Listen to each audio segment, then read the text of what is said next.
佢同歌手寫歌詞嘅時候，會睇個歌手係一個點樣嘅人，然後寫一啲好適合佢唱嘅歌㗎。唔知點解井 Sir 咧為我寫啲歌咧，多數都係失戀嘅，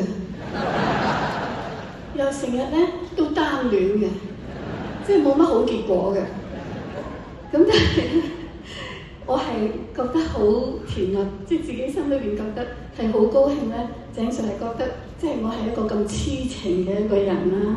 咁咧喺我嘅第一張廣東黑膠片裏邊咧，有一首歌我係好特別中意嘅，真係好鍾情呢一首歌。係即係我其實又冇上過山去拍拖啦，又唔會話真係痴情到咁緊要啦。但係我聽咗呢首歌，我都想變做蝴蝶啊！大家知唔知道呢首歌係咩歌咧？